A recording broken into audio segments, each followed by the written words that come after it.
Fluorescent lights buzzed overhead as I sat in the glass conference room at Halverson and Price.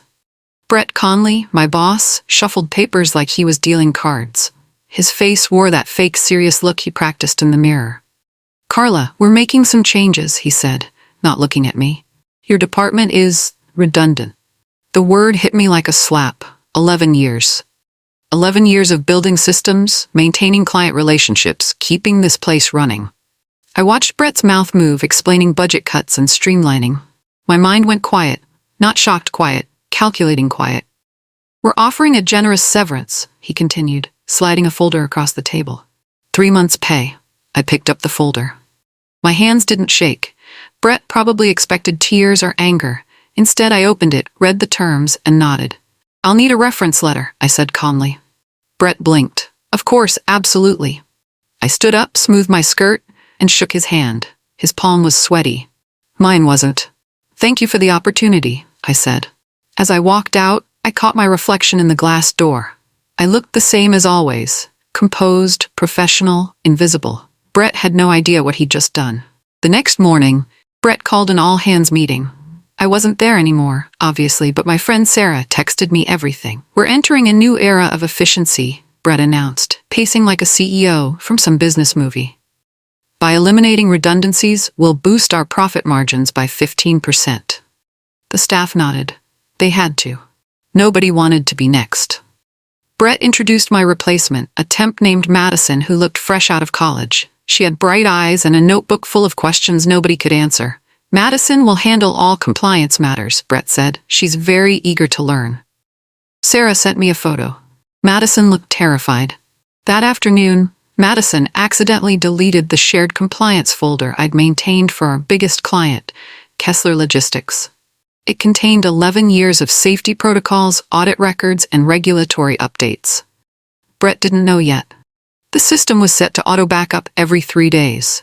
I'd changed it to weekly backups last month, after a server crash. The next backup wasn't scheduled until Friday.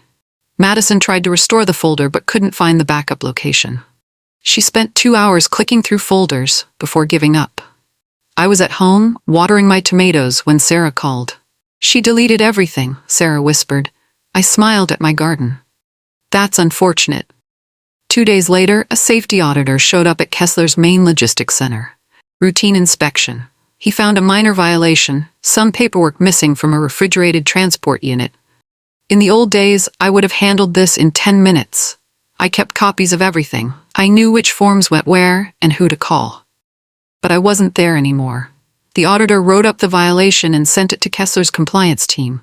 They immediately forwarded it to Halverson and Price, asking for the updated safety protocol documentation. Madison panicked. She called Brett, who called the IT department, who called Sarah. "Where are the compliance files?" Brett demanded. "Carla maintained those," Sarah said carefully. "Well, where did she keep them?" "In the folder Madison deleted." The silence on the phone lasted 10 seconds. Then Brett started yelling. Meanwhile, Kessler's compliance manager, Linda Voss, was getting impatient. She'd worked with me for years. She trusted me to handle things quickly and correctly. When Halverson didn't respond within their usual 2-hour window, Linda picked up the phone. "This is unusual," she told her supervisor. "Carla always responds immediately." Her supervisor frowned. "Maybe you should call her directly." Linda tried my work number. Disconnected. She tried my work email. Bounced back. That's when she called Halverson's main line and learned I'd been let go. I was reading in my kitchen when my personal phone rang. Unknown number, but I recognized the area code. Kessler's headquarters. "Carla, this is Linda Voss from Kessler. I heard about what happened." I set down my book. "Hello, Linda. Yes, I'm no longer with Halverson. I'm so sorry. Listen, we have a situation. There's a compliance issue and we can't get the documentation we need. Do you happen to have copies of the safety protocols?" I did. I kept personal copies of everything, just good practice. But I paused.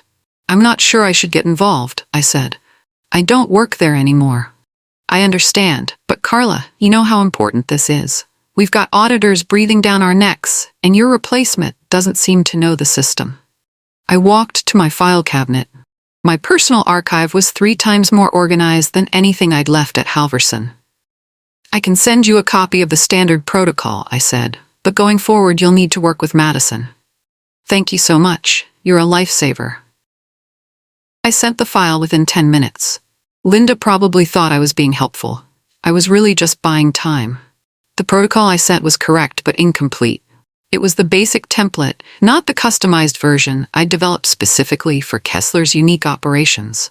It would solve their immediate problem, but create bigger ones later. Brett was having the worst week of his career. The temp was useless, the files were gone, and now Kessler was asking questions he couldn't answer. He called an emergency meeting with his remaining staff. "We need to rebuild the compliance system," he announced. "How hard can it be?" Sarah raised her hand. "Brett, Carla built that system over 11 years. She knew every regulation, every client requirement, We'll figure it out," Brett interrupted. "We're smart people." He assigned different staff members to different clients. Sarah got stuck with Kessler, the biggest and most demanding account. "Just maintain what Carla was doing," Brett said. "What exactly was she doing?" Sarah asked. Brett stared at her. He genuinely didn't know. That evening, Brett sat in his office, scrolling through my old emails. He was looking for some kind of instruction manual, some explanation of how I'd managed everything so smoothly. My emails were professional but brief. Compliance updated. Issue resolved. Kessler satisfied. No details, no process documentation, no backup plans. Brett opened my desk drawers, empty. I'd taken everything personal and left everything else exactly where it belonged, in my head. He drafted an email to Madison. "Did Carla train you on escalation protocol?" Madison's response came back in 5 minutes. "What's escalation protocol?" Brett put his head in his hands. I wasn't desperate. I'd been saving money for 11 years, living below my means, preparing for exactly this kind of situation. My severance package gave me breathing room. Still, I took a few interviews. Word travels fast in our industry. 3 companies called me within a week. The first was a small freight startup downtown. They offered me decent money and the chance to build a compliance department from scratch. "We'd love to have someone with your experience," the CEO said. "Kessler speaks very highly of you." I smiled but declined. I'm exploring my options. The second interview was with a mid-size firm that competed directly with Halverson. They practically begged me to bring Kessler with me. "We know you have a relationship with Linda Voss," their VP said. "If you could facilitate an introduction." I politely declined again. The third interview was different. A boutique consulting firm that specialized in compliance strategy. They didn't want me to steal clients. They wanted me to fix broken systems. "We work with companies that are in crisis," the partner explained. "Sometimes they've fired the wrong people and need help cleaning up the mess." I liked their approach but wasn't ready to commit. That evening, Linda Voss called my personal number again. "Carla, I have a question. Do you do consulting work?" I set down my tea. "What kind of consulting?" "The kind where you save our account from complete disaster." Linda and I met at a coffee shop near Kessler's headquarters.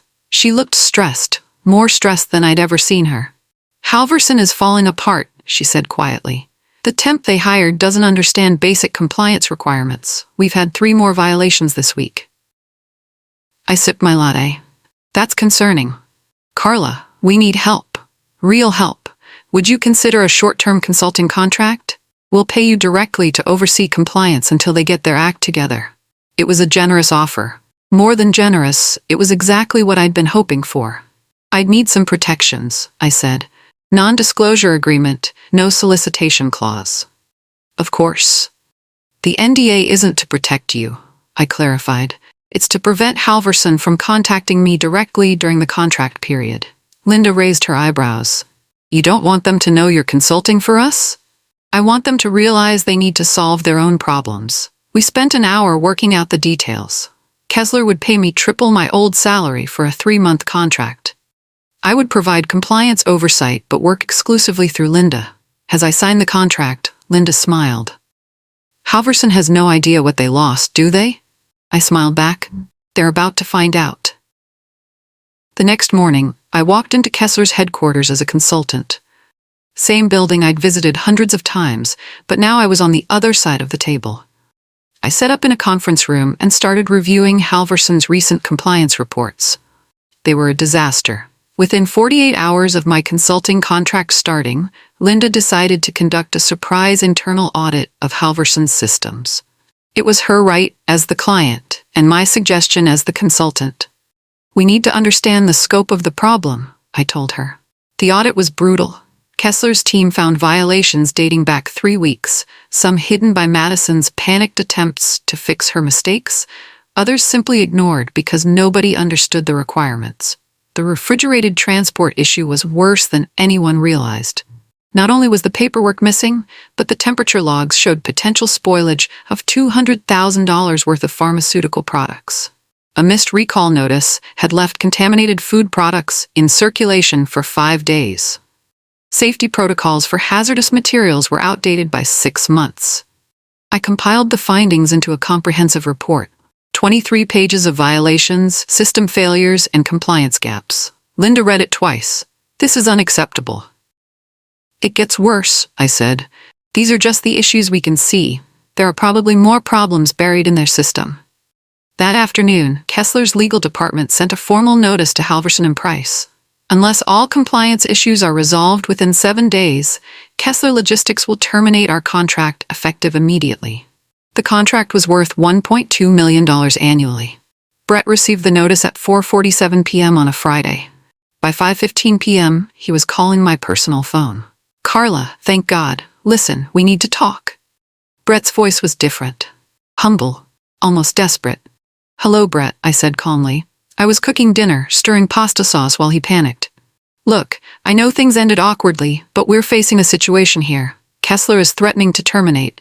I was hoping you could provide some input on how to fix things." "I see. I'm authorized to offer you a generous consulting retainer. Name your price. We just need your expertise for a few weeks." I let the silence stretch. The pasta sauce bubbled quietly. "Brett, I'm bound by a non-disclosure agreement with another client. I can't discuss Halverson's business." "What? With who?" "I can't discuss that either." "Carla, please. We worked together for 11 years. I'm asking for help." I turned off the stove. "I'm sorry, Brett. You'll have to manage without me." I hung up. Then I blocked his number. 20 minutes later, Sarah texted me, "Brett is losing his mind.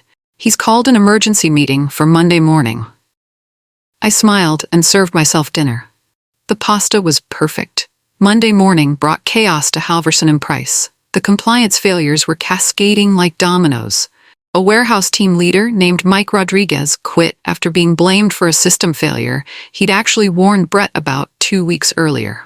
In his resignation email, Mike wrote, "This place has been a disaster since you fired Carla." That same day, a missed recall notice resulted in contaminated products staying on shelves. The FDA sent a formal warning letter to both Halverson and Kessler. Madison tried to handle the FDA response but didn't understand the terminology.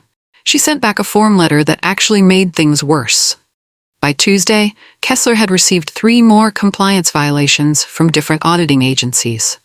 By Wednesday, Brett was fielding angry calls from Kessler's CEO. By Thursday, the board of directors at Halverson demanded a formal incident review. Sarah kept me updated through text messages. Board meeting scheduled. Brett looks like he hasn't slept. Madison crying in the bathroom. I was having the most peaceful week I'd had in years. I worked from Kessler's quiet conference room, earning 3 times my old salary. Friday afternoon, Linda stopped by my temporary office. "The 7-day deadline is tomorrow," she said. "Any word from Halverson?" "Nothing substantial," I said. Linda nodded grimly. "Prepare the termination notice." Brett finally swallowed his pride and called his old mentor, Frank Morrison. Frank had run operations at Halverson for 20 years before retiring. He was the one who'd originally hired me. They met for coffee Saturday morning. "I'm in trouble, Frank," Brett admitted.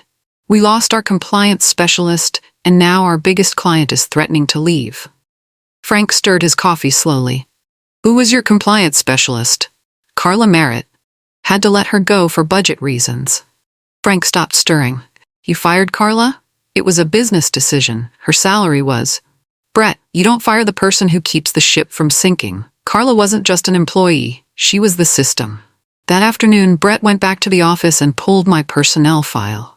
11 years of perfect reviews. 0 compliance violations under my watch. Commendations from 5 different clients. The file contained detailed documentation of every system I'd built, every process I'd improved, every crisis I'd prevented. But the documentation was just summaries. The actual knowledge, how to navigate the systems, who to call, what worked, all of that had walked out the door with me. Brett closed the file and stared at his computer screen. He'd saved $5,000 a month by firing me. He was about to lose $100,000 a month by losing Kessler. Meanwhile, I was building something new. Kessler was so impressed with my consulting work that they introduced me to their expansion partners, 3 companies looking to grow into new markets. All of them needed compliance guidance. All of them were willing to pay premium rates for expertise. By the end of my second week consulting, I had 3 potential clients and a waiting list. One of the companies, Morrison Freight, was actively bidding on contracts that would compete directly with Halverson and Price. During our strategy meeting, Morrison's CEO asked me about industry trends. There seems to be some instability in the market, he said. Companies losing major clients due to compliance issues. I nodded professionally. Compliance is often undervalued until something goes wrong. Would you be interested in helping us put together a transition plan for clients who might be looking for more reliable service? I spent the weekend drafting a comprehensive transition strategy. It was efficient, thorough, and devastating to any company that lost clients due to compliance failures. Morrison Freight loved it. If Morrison Freight won all the bids, Halverson would lose nearly $2 million in annual revenue. All because Brett wanted to save $60,000 a year on my salary. Monday morning, Brett faced the board of directors at Halverson and Price. He'd prepared a presentation downplaying the Kessler situation. We're experiencing some temporary compliance challenges, he began. Nothing that can't be resolved with additional training. Board member Janet Walsh interrupted him. Brett, I received some concerning information over the weekend. She slid a folder across the table. Inside was a redacted copy of my transition report, the one detailing how smoothly clients could switch to Morrison Freight. This report suggests that losing compliance expertise can be catastrophic for logistics companies, Janet continued. Brett's mouth went dry. Where did you get this? A colleague forwarded it to me. It's being circulated as an example of industry best practices. Another board member, David Chen, leaned forward. Brett, help me understand something. Carla Merritt maintained our compliance systems for 11 years, correct? Yes. And you terminated her employment to reduce costs? It was part of a broader efficiency initiative. How much did you save? Brett hesitated. Approximately $60,000 annually. And how much revenue are we at risk of losing if Kessler terminates their contract? Brett's voice was barely a whisper. About $1.2 million annually. The boardroom fell silent. Janet Walsh closed her folder. You fired the person who kept us contract compliant for 11 years? Tuesday morning, Brett's desperation reached new heights. He drafted an official proposal to bring me back as an executive contractor. The offer was impressive. $15,000 per month retainer, executive-level title, complete autonomy over compliance operations, and the ability to name my own terms. It was more than double my old salary. He sent it to my personal email with a subject line, Urgent, Partnership Opportunity. I forwarded the proposal to Kessler's legal team. This is a potential conflict of interest, I wrote. Please advise. The response came back within an hour. Under the terms of your NDA, accepting any offer from Halverson would breach your contract with us. However, we'd be willing to extend your consulting contract and match any competing offer. Kessler's counteroffer was even better than Brett's. They wanted to lock me in for 6 months at $18,000 per month. I sent Brett a polite declination. Thank you for the generous offer, but I'm committed to other clients at this time. Brett called me immediately. The call went to voicemail. He called again. Voicemail. That evening, Brett showed up at the coffee shop where Linda and I had met. Brett approached her table. Linda, we need to talk about Carla. Linda looked up calmly. I'm sorry, who are you? Security escorted Brett out. The next day, Brett tried a different approach. He waited outside the logistics conference where I was attending a panel discussion. When I walked out of the building, he approached me directly. Carla, please, just 5 minutes. I stopped and looked at him. He looked terrible, rumpled suit, tired eyes, desperate expression. "Hello, Brett. I know you're consulting for Kessler. Just tell me what it will take to fix this." I smiled politely. "I can't discuss my consulting work. I'll triple the offer. I'll give you equity. I'll make you a partner." I started walking toward my car. "Brett, you made your decision when you fired me." He followed me. "That was a mistake. I admit it. I was wrong." I stopped at my car door. "You weren't wrong about the budget, Brett. You were wrong about value." I got in my car and drove away. He stood in the parking lot, watching me leave. 3 hours later, Kessler's legal team filed an NDA breach notice against Halverson and Price. Brett's public approach violated the non-solicitation clause in my consulting contract. The penalty was $75,000. Halverson's legal budget for the entire quarter was $50,000. While Brett was spiraling, I was building alliances inside his own company. Mike Rodriguez, the warehouse team leader who'd quit, reached out to me through LinkedIn.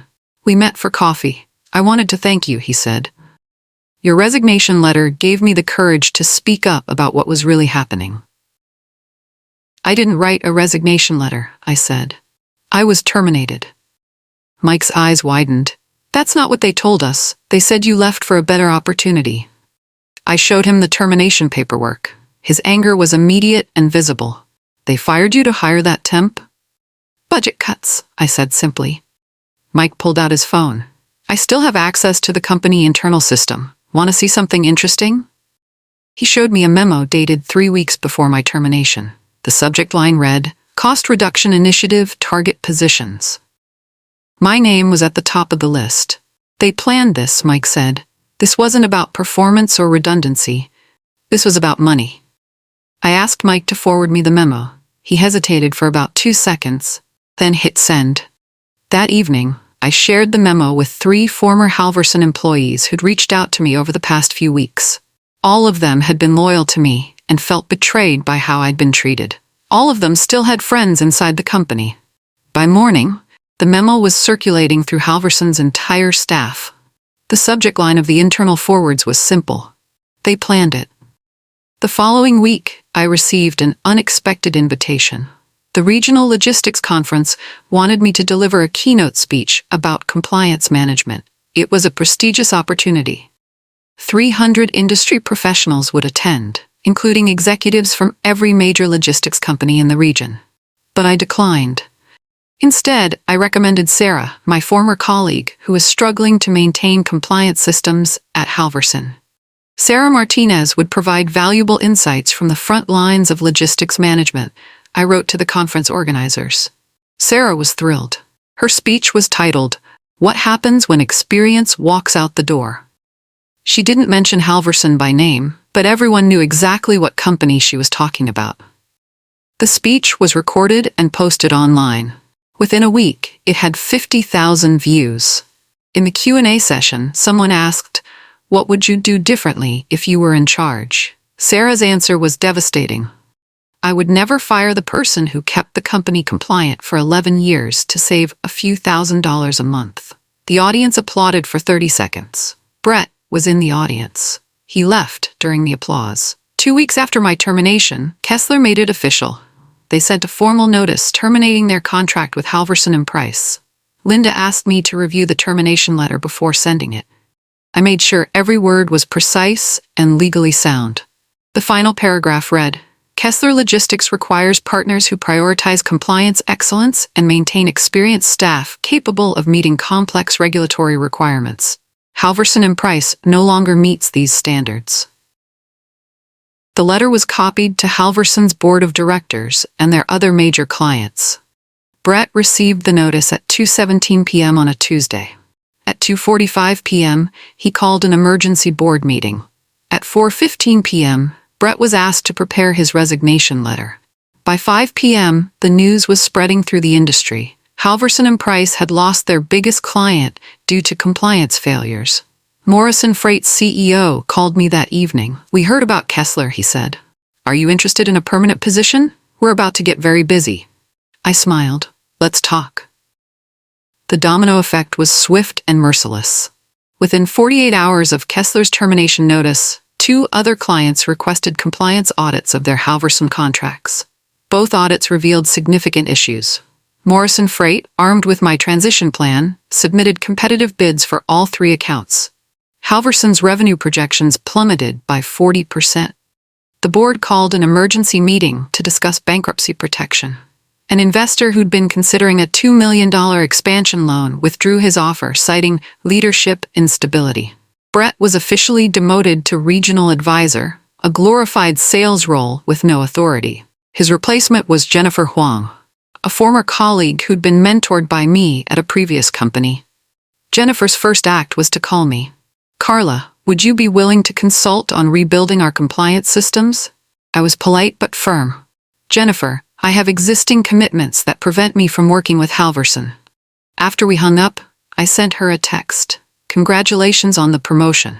You'll do great." She replied, "I'll let you know if we ever figure out how to fix what Brett broke." As Halverson crumbled, I was building something new. Morrison Freight offered me a partnership position, Director of Compliance Strategy with equity and the authority to hire my own team. My first hire was Mike Rodriguez, the warehouse manager who'd leaked the termination memo. My second hire was Sarah, who'd grown tired of trying to fix unfixable problems at Halverson. My third hire was Madison, the temp who'd replaced me. She was actually very smart, just untrained and thrown into an impossible situation. "You want to hire me?" Madison asked when I called her. "After everything that happened? You made mistakes because you weren't given proper training. That's not your fault." Within 6 weeks, I had a team of 5 people, all committed to building compliance systems the right way. Our first external client was a small family-owned logistics firm that had been struggling with regulatory requirements. "I want to work with people who understand what really matters," their CEO told me. His account was small, only $50,000 annually, but it was the beginning of something bigger. I told him, "Pay it forward. Help other small companies avoid what happened to Halverson." 3 months after my termination, I had lunch with Jennifer Huang, Brett's replacement at Halverson. She'd been trying to repair the damage for weeks but was struggling with systems I'd built over 11 years. "How did you keep track of everything?" she asked. "I found 17 different spreadsheets, but half the links are broken." I smiled. The spreadsheets were just backup. Most of it was relationship-based. "What do you mean?" I knew which auditor preferred which format. I knew which client had special requirements. I knew which regulations were changing before they were officially announced. Jennifer looked exhausted. "Brett never documented any of that. Brett never knew any of that." She sighed. "We lost Morrison's bid for the Peterson account yesterday. Our compliance package was 3 weeks late." I nodded sympathetically. "That's unfortunate. Carla, can I ask you something, off the record?" "Of course. Do you think we can recover from this?" I considered carefully. "Jennifer, you're smart and capable. If anyone can fix this, it's you. But it's going to take years to rebuild what was lost." Walking back to my car, I passed Halverson's office building. Through the lobby windows, I saw Brett looking confused and lost. I walked by without stopping. A month later, I received an envelope with no return address. Inside was a handwritten note. "Dear Carla, I wanted to thank you for what you did. I know you didn't intend it this way, but your situation helped save my job. When the board saw what happened after you were fired, they realized that experience matters more than cost savings. They canceled the layoffs they'd planned for our department. I can't sign my name because I still work here, but I wanted you to know that your sacrifice helped other people. Thank you. A friend." I read the letter twice, then filed it in my personal folder. That afternoon, I called the anonymous letter writers company. I'd recognized the letterhead. "I'm offering compliance consulting services," I told their HR director. "Small companies, fair rates, focus on preventing problems rather than fixing disasters." They became my 4th client. Their CEO understood that firing experienced people to save money usually costs more in the long run. "We'd rather pay for expertise than pay for mistakes," she told me. Within 2 months, they referred me to 3 other companies. All of them wanted to avoid making the same mistake as Halverson. 6 months after my termination, I had a routine business meeting downtown. As I walked through the lobby, I saw a familiar figure. Brett was sitting in the waiting area, holding a portfolio and checking his watch nervously. He was interviewing for a job. I recognized the company, a mid-tier logistics firm that specialized in small accounts. Nothing like the major contracts he'd managed at Halverson. He looked older, more tired, less confident than the man who'd fired me in that fluorescent-lit conference room. I walked past him toward the elevator.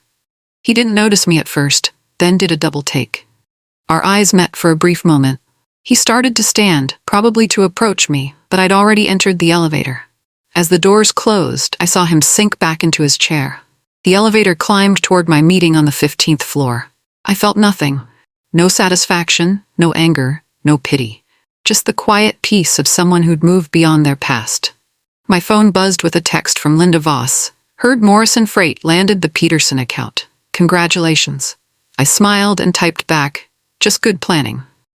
A year later, I was invited to participate in a federal task force on logistics compliance standards. The invitation came through the Department of Transportation, recognizing my expertise in developing practical compliance systems. The task force was charged with updating federal regulations to reflect modern logistics challenges, while ensuring small companies could still compete effectively. I accepted with one condition: keep the language simple. Companies shouldn't need lawyers to understand compliance requirements. The first meeting was held in Washington, D.C., 20 experts from across the country, representing different aspects of the logistics industry.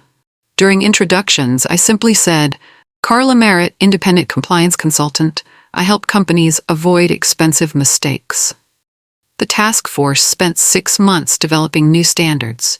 My contribution focused on practical implementation. The final recommendations included mandatory compliance training and penalties for companies that fired compliance staff without adequate replacement plans. One section was titled, The Cost of False Economy in Compliance Management. The Halverson case study was featured prominently, though names were changed. Brett's decision to fire me had become a textbook example of how not to manage compliance operations. Every logistics company would now be required to maintain qualified compliance staff and document their systems properly. Today, I work from my home office, surrounded by my garden and my books. My calendar is full but flexible. My bank account is healthy, but not my primary concern. Morrison Freight offered me a permanent executive position with a 6-figure salary and full benefits. I declined. I preferred the independence of consulting. My client list includes 12 companies, ranging from small family operations to mid-size regional firms. All of them understand that compliance isn't a cost center, it's business insurance. None of them have ever lost a major client due to compliance failures. Brett eventually found work at a small logistics company in another state. He manages local accounts and has no compliance responsibilities. Halverson and Price recovered, slowly. Jennifer Huang rebuilt their compliance systems from scratch. It took them 3 years to regain the revenue they'd lost. This morning, I received an email from a young compliance officer at a transportation company. She'd read about my work and wanted advice about handling pressure from executives to cut compliance costs. They say my department is too expensive, she wrote. How do I prove my value before it's too late? I spent an hour crafting a detailed response about documenting impact, building relationships, and protecting both yourself and your company. At the end, I added, remember, they never see you coming until you're gone. Make sure they understand what they'll lose before they lose it. The tomatoes were coming in beautifully this year.